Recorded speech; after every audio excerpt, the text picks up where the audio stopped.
17 जनवरी सन 2023 को शनि की 7.5 खत्म नहीं हुई, दोनों तो 29 मार्च सन 2025 को शनि की ढैया शुरू होने वाली है। धनु राशि वालों के जीवन में शनि का बहुत बड़ा, बहुत महत्वपूर्ण योगदान है। शनि की जो ढैया आने वाली है वो धनु राशि वालों के जीवन में अब उनको करेगी मालामाल या उनके जीवन को करेगी बदहाल। तो मित्रों, बहुत ही महत्वपूर्ण जानकारी है, आपके जीवन के उपयोगी, जीवन में आपको नई दिशा देने वाली।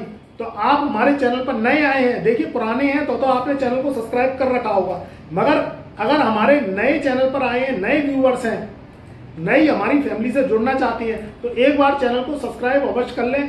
कोई भी वीडियो की जानकारी, कोई भी नॉलेजेबल कंटेंट, कोई भी ग्रहों से संबंधित ऑरा चार्ट जब बदलती है, कोई भी बदलाव को लेके आपके जीवन में कोई भी जानकारी आती है, तो आप अगर सब्सक्राइब कर लेंगे तो वह जानकारी मिस नहीं होगी। आपको प्रॉपर रूप से नई नई वीडियो मिलती रहेंगी और आप कोई भी जो है इन वीडियो को मिस नहीं कर पाएंगे। ऑल वाले घंटी वाले बटन को सेलेक्ट करके ऑल पे सेलेक्ट कर लें और कमेंट में जय शनिदेव अवश्य लिखें, क्योंकि शनि ही आपका उद्धार करेंगे।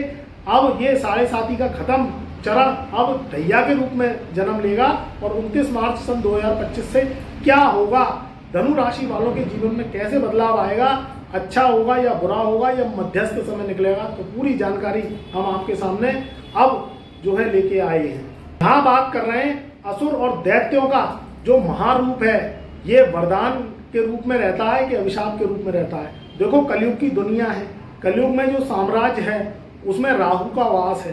राहु, केतु, शुक्र और शनि, इसमें से जो महाराज है, जो महाराज के रूप में पूजे जाने वाले दैत्यों के देव हैं, वो शनि है। शनि का कालखंड बहुत अद्भुत है। 30 वर्ष में एक राशि का चक्कर लगाता है, यानी 30 वर्ष बाद ये मीन राशि में प्रवेश करेंगे। 29 मार्च सन 2025 से सुबह के 4 बज के यानी ब्रह्म मुहूर्त में ही ये राशि परिवर्तन करेंगे और 4:40 पर ये राशि परिवर्तन कर जाएंगे मीन राशि में। तो 30 वर्ष बाद शनि का होगा महापरिवर्तन, जो कि धनु राशि वालों के चौथे घर से ढैया का प्रभाव लग जाएगा।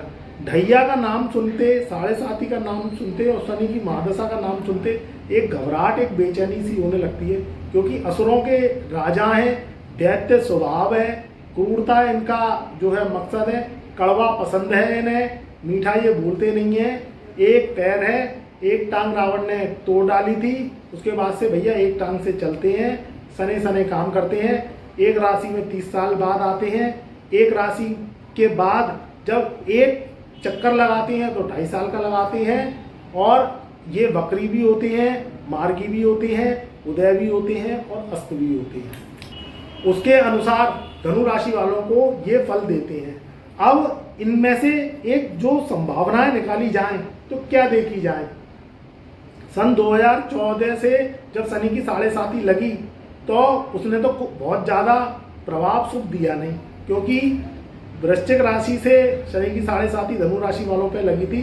सन 2014 का जरा एक समय याद कर लो और सोचो बैठ के, और कमेंट में अपना जो है शेयर अवश्य करना कि उस समय आपके जीवन में क्या संभावनाएं बनी, क्या जीवन प्रभावित हुआ, क्या आपके संग में अच्छा हुआ और क्या बुरा हुआ।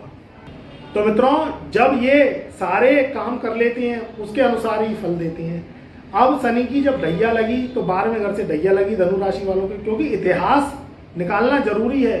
गड़े मुर्दे जो है निकाल के उनमें कुछ रखा नहीं है, मगर फिर भी रिसर्च के रूप में देखा जाता है कि उस समय आपके जीवन में क्या संभावनाएं हुई। अब क्या होगा, 7.5 साल निकले, 17 जनवरी सन 2023 को धनु राशि वालों की ढैया खत्म हो गई। फिर उसके बाद में 5 जून आ गया, 5 जून सन 2024 से और 15 नवंबर सन 2024 तक शनि महाराज फिर बकरी हो गए। तो ढैया 7.5 तो है नहीं उनके ऊपर, मगर ऐसा लग रहा है कि कहीं ना कहीं 7.5 का प्रभाव है, क्योंकि तीसरे घर में तो आ गए शनि महाराज धनु राशि वालों के, मगर दूसरे घर में जब उन्होंने अपना जो है वक्री होते होते होते होते डिग्री अंश बली 22 दूसरे घर में अपना प्रभाव देना शुरू हुआ, तो लास्ट चरण में जब 7.5 का प्रभाव खत्म होता है तो दूसरे घर से ही निकलता है।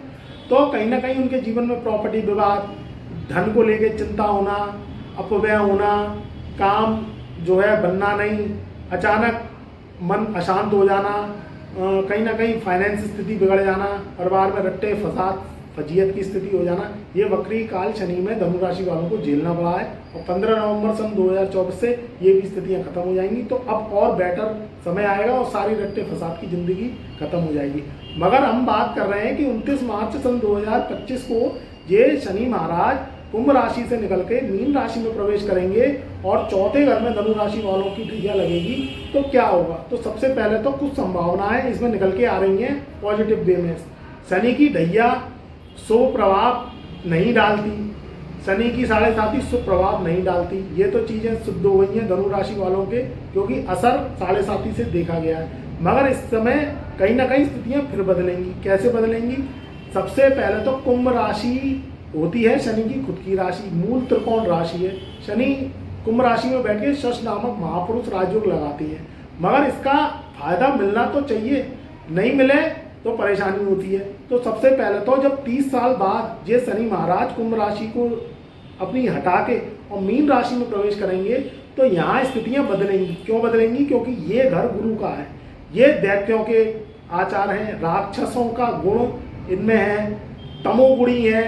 तो सबसे पहले तो शनि का जो शांति है वो गुरुदेव के ही जो है प्रभाव में है। वैसे गुरु और शनि सम्मित्र हैं, मगर फिर भी गुरु तो गुरु है। जब गुरु के घर में शनि जाएंगे तो उसमें धनु राशि वालों की जिंदगी पे इतना बुरा असर नहीं आएगा, क्योंकि मीन राशि जलचर राशि जो है मीन राशि है। और उसमें जब जो है शनि का प्रभाव आएगा, शनि चौथे घर में आएंगे तो स्थितियाँ कहीं ना कहीं स्थितियाँ बेटर रहेंगी और इतना बुरा असर नहीं आएगा जो कुंभ राशि में आया। तो मित्रों, ये जो कुंभ और मकर राशि में इतना बुरा फल आया है ये आपको नहीं देंगे, मगर फिर भी शनि की ढैया तो ढैया है। ये आपकी 2028 तक रहेगी। तो चौथे घर से ढैया रहेगी। तो कोई भी लिखा पढ़ी करें, व्यापार से संबंधित, प्रॉपर्टी से संबंधित, कोई भी विवाद से संबंधित, तो सोच समझ के डिसीजन ले लें। जल्दबाजी में कोई डिसीजन लेने नहीं है। पहली बात, जैसे कोई मकान खरीदा, कोई प्लॉट खरीदा, कोई फ्लैट खरीदा, तो ऐसा फ्लैट खरीदा जिसका झगड़ा हो, भूमि विवाद हो, उसके मुकदमे केस चल रहे हो उस प्रॉपर्टी के या उस प्लॉट के या उस फ्लैट बिल्डर्स के ऊपर। तो ऐसी कोई भी जमीन जायदाद नहीं खरीदनी है धनु राशि वालों को, क्योंकि ये चौथा घर इन्हीं का ही है। जमीन जायदाद, भूमि, मकान, वाहन, सुख सुविधा और माता का घर ये कहा गया है। तो यहाँ कोई भी अगर इससे संबंधित कोई, जैसे कोई भूमि खरीदनी है, कोई जमीन जायदाद फ्लैट खरीदनी है, तो सोच समझ के खरीदने हैं। कागजों को प्रॉपर चेक करना है। किसी भी रूप से जल्दबाजी में कोई डिसीजन नहीं लेने हैं। कोई नया कारोबार खोलना चाहते हैं, क्योंकि शनि महाराज जब आपके चौथे घर में प्रवेश करेंगे 29 मार्च सन 2025 से धनु राशि वालों के, और ये समसप्तक दृष्टि से 10वें घर को देखेंगे, तो यहाँ कैरियर का भी क्षेत्र प्रभावित होगा। तो ट्रांसफ़र जो चाहते हैं, सरकारी जॉब करते हैं, नौकरी कर रहे हैं, तो ट्रांसफ़र के योग बनाएंगे। नई जॉब चेंज करना चाहते हैं तो नई जॉब चेंज करने के योग बनाएंगे। कुछ ना कुछ जो आपका जो कैरियर है, जो कार्य क्षेत्र है, जिससे आप धन जो है कमाते हैं, उसमें कहीं ना कहीं ये बूस्ट भी दे सकते हैं, बदलाव भी दे सकते हैं। तो बदलाव करें तो सोच समझ के करें, पूरी के चक्कर में आधी नहीं जानी चाहिए। क्योंकि भैया चाहे शनि मीन राशि में हो, मगर ढैया तो ढैया है। अब उसमें एक निकल के कहानी आती है आपकी जन्म कुंडली की। अगर आपकी जन्म कुंडली में शनि शुभ है तो प्रभाव आपको शुभ ही मिलेगा, क्योंकि जन्म कुंडली जो आपकी date of birth, time of birth, place of birth से निकलती है, उसमें आपकी जो है लगन कुंडली बदल जाती है। और शनि कहाँ बैठा है, किसकी दशा चल रही है, अंश बली छठ बल कैसा है, कैसा अंश प्रभाव है, ये सब चीज़ें देखनी पड़ती है। उससे बैलेंस होता है। तो उससे पता, अगर आपकी जन्म कुंडली में शुभ प्रभाव रहेगा शनि का तो भैया शुभता देगा, और अगर शनि उसमें अशुभ घरों में बैठा है, अशुभ भाव को लेके बैठा है, तो फिर आपको कुंडली विवेचना करवानी चाहिए, कुंडली विश्लेषण करवाना चाहिए। हॉरोस्कोप का एनालिटिक्स जरूर चेक करवाना चाहिए, जिससे कोई भी शनि के रेमेडीज़ हों, शनि के उपाय हों, परहेज हों, वो आप अभी से करना चालू कर दें, तो आपके जीवन में जो बड़ा नुकसान है वो जो है नहीं होगा। नहीं तो चौथे घर का शनि कभी कभी धोखा दिलवा देता है, परिवार में धोखा हो जाता है, जमीन जायदाद में धोखा हो जाता है, बेफजूली की रट्टे फजियत में आदमी फंस जाता है, और उसमें आदमी को जो है नुकसान की संभावनाएं बढ़ जाती है। क्योंकि शनि की 7.5 ने दिखा दिया कि कैसा धनु राशि वालों के संग किया, तो ढैया की हम बात क्या करें। तो यहाँ आपकी कुंडली पर भी बहुत निर्भर करता है उनकी दशाओं पर निर्भर करता है, उनकी बैलेंसिंग पर निर्भर करता है।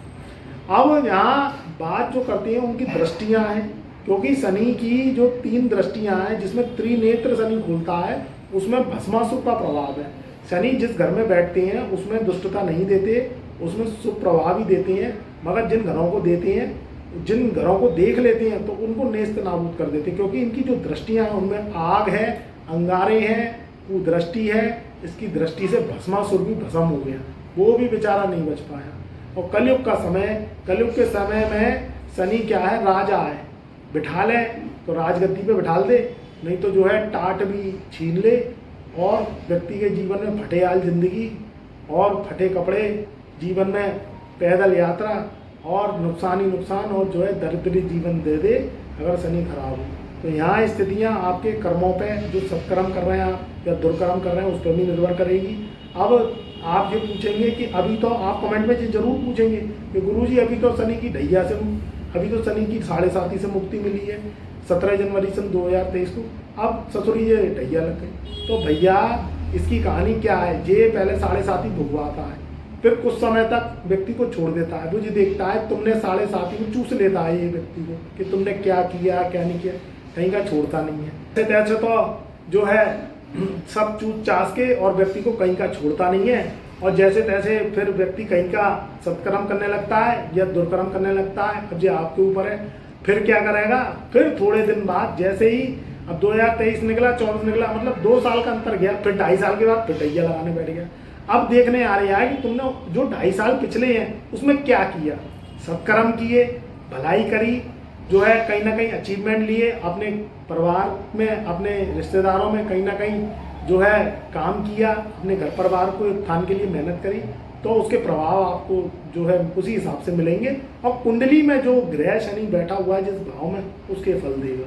तो यहाँ मगर जो है गोचरबद्ध राशि से ढैया लगती है, चंद्र को पकड़ लेता है, तो कहीं ना कहीं जो धनु राशि वालों का जो चौथा घर है, जो चौथा घर है वो माता का स्थान है, मम्मी का स्थान है, आपकी मदर है, और सास का स्थान 10वां होता है। तो जो माँ है उनके स्वास्थ्य का ध्यान रखना है, पिता से बैर विरोध नहीं करना धनु राशि वालों को, पिता के स्वास्थ्य का ध्यान रखना है, प्रॉपर मेडिसिन, प्रॉपर मेडिटेशन और कुंडली का विश्लेषण ये अवश्य आवश्यक है, क्योंकि ये टॉनिक है, टॉनिक के अकॉर्डिंग काम करोगे तो शनि के दुष्प्रभाव से जो है बच जाओगे। नहीं तो नई दुकान खोली, लाखों करोड़ों का कर्ज हो गया, शनि ने नुकसान दे दिया।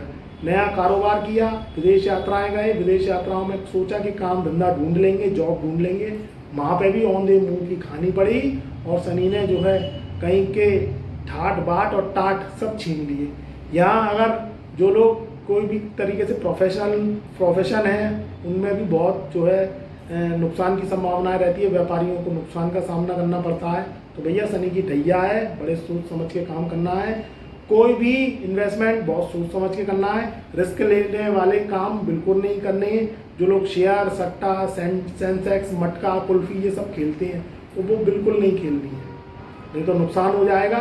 व्यापार कोई भी करें सोच समझ के करें, नहीं तो व्यापार में शुरुआत में तो आपको पूंजीगत लाभ दिखाई देंगे, बाद में आपको लॉसेस देखने पड़ेंगे, किराया छड़ जाएगा, देनदारियाँ छड़ जाएंगी और नुकसान हो जाएगा। इन चीज़ों का ध्यान रखना है। शादी विवाह करनी है तो सोच समझ के करने हैं, कुंडली मिला के करने हैं, क्योंकि धनु राशि वाले बहुत सीधे होते हैं, बहुत ईमानदार होते हैं, ऑनेस्टी वाले होते हैं, तो कोई धोखा नहीं दे जाए, इस चीज़ का ध्यान रखना है, क्योंकि चौथे घर का शनि धोखा दिलवा देता है। माताजी पिताजी का स्वास्थ्य का ध्यान रखना है। पिताजी की अगर गवर्नमेंट जॉब है धनु राशि वालों की, मैं धनु राशि वालों के पिताजी की बात कर रहा हूँ, उनकी कहीं ना कहीं जॉब में ट्रांसफ़र, तब्दीली, कहीं ना कहीं या पेंशनर हो सकते हैं, वो रिटायर्ड हो सकते हैं, ये भी चीज़ें होती हुई दिखाई दे रही हैं। तो ये 2.5 साल में चलता रहेगा ऐसा। फिर मैं आगे बताऊंगा कि इसमें क्या और चीज़ें बनेंगी धनु राशि वालों के जीवन में, मैं आगे एपिसोड में बताऊंगा, क्योंकि 2.5 साल का अरसा समय रहेगा। उस हिसाब से आप अपनी ज़िंदगी जो है चलाना और रिस्क वाले कामों से बचना। और ज़्यादा अगर दिक्कत परेशानी आ रही है, क्योंकि शनि राहु केतु की भी दशाएँ अगर आपकी लगन कुंडली में चल गई, तो फिर भैया यही एक रास्ता है कि अपनी कुंडली विश्लेषण करवा लो। उसमें जो हम आपको इसको उपाय बताएंगे, कलयुगी उपाय, परहेज बताएंगे, बहुत छोटे छोटे उपाय हैं, मगर उनकी तासीरें बहुत ज़्यादा पावरफुल है, तो उसके अनुसार आप काम करना, तो आप शनि की मलकियत जी पाओगे, शनि के ठाट बाट से चल पाओगे और इसके जो टाट पैबंद हैं उससे बच पाओगे। इस चीज़ का ध्यान रखना है। चैनल पर नए आए हैं तो एक बार चैनल को सब्सक्राइब अवश्य कर लेना, वीडियो को ज़्यादा से ज़्यादा परिवार में शेयर अवश्य करना, क्योंकि ये टॉनिक का काम करेगी, आपके जीवन को प्रभावित होने से निश्चित बचाएगी। तो मेरा प्यार, मेरा आशीर्वाद सदा साथ रहेगा। और कमेंट में एक बार जय शनिदेव अवश्य लिखना, क्योंकि वो ही मारने वाला है और वो ही बचाने वाला है।